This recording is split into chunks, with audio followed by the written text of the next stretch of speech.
Assalamualaikum warahmatullahi wabarakatuh. Perkenalkan, saya Adinda Melati Putri, NPM 233402091 dari kelas B Program Studi Manajemen Fakultas Ekonomi dan Bisnis Universitas Siliwangi.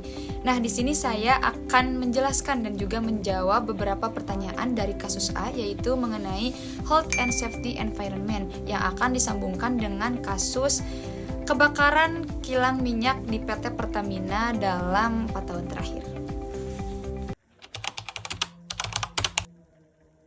Dalam operasi kilang minyak, terdapat berbagai potensi bahaya yang harus diidentifikasi ataupun diantisipasi. Antara lain, yang pertama yaitu kebocoran gas dan juga cairan.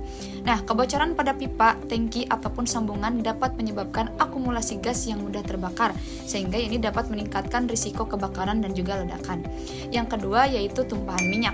Tumpahan dapat terjadi selama proses transfer ataupun penyimpanan yang tidak, jika segera ditangani, dapat menjadi sumber kebakaran. Yang ketiga yaitu bahaya mekanik. Peralatan bergerak dan mesin dapat menyebabkan cedera fisik jika tidak dilengkapi dengan pelindung atau jika prosedur operasi tidak diikuti dengan benar. Yang keempat yaitu bahaya listrik. Instalasi listrik yang tidak sesuai standar ataupun peralatan yang rusak dapat menjadi sumber percikan api yang memicu kebakaran. Dan yang terakhir yaitu ada paparan bahan kimia berbahaya, di mana paparan terhadap gas beracun seperti H2S dan juga CO dapat membahayakan kesehatan pekerja dan juga meningkatkan risiko kebakaran.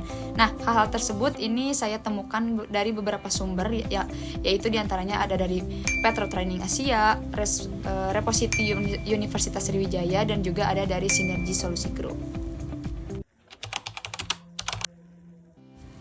Oke, yang kedua yaitu tata cara pengendalian bahaya untuk seluruh tingkatan bahaya.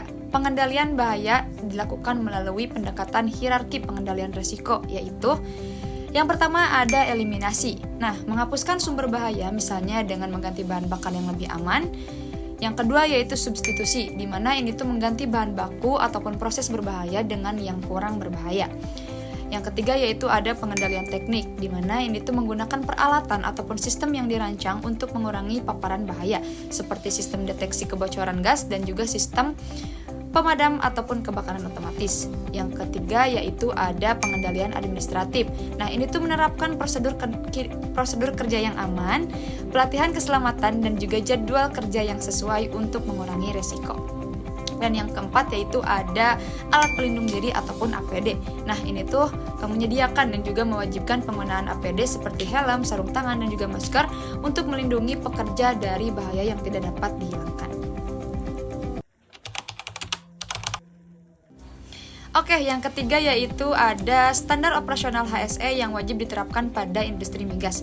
Nah, industri migas itu sendiri harus mematuhi berbagai standar operasional HSE, antara lain saya di sini mengambil 2 standar, yaitu ada standar nasional dan juga standar internasional. Nah, standar nasional itu sendiri ada 2, yaitu yang pertama peraturan Kementerian ESDM, di mana ini tuh mengatur tentang keselamatan kerja dan juga lingkungan di sektor migas. Yang kedua yaitu standar kompetensi kerja nasional Indonesia ataupun SKKNI. Nah, ini tuh menetapkan bagaimana kompetensi yang harus dimiliki oleh tenaga kerja di industri migas. Yang kedua yaitu ada standar internasional. Standar internasional yang pertama yaitu ada ISO 4501, di mana ini tuh merupakan standar internasional untuk sistem manajemen keselamatan dan juga kesehatan kerja. Yang kedua yaitu ada API standar, di mana ini tuh standar dari American Petroleum Institute yang mencakup berbagai aspek keselamatan dan juga operasional di industri migas. Nah, dengan memahami dan juga menerapkan identifikasi bahaya, pengendalian risiko, dan juga standar operasional HSE yang tepat, PT Pertamina dapat meningkatkan keselamatan dalam segi operasional dan juga mencegah terjadinya insiden kebakaran di masa yang akan datang. Mungkin cukup sekian materi yang dapat saya jelaskan dan juga jawaban yang bisa dapat berikan pada case-case yang telah diberikan. Mungkin cukup sekian, mohon maaf apabila ada kekurangan dan kesalahan. Saya tutup. Wassalamualaikum warahmatullahi wabarakatuh.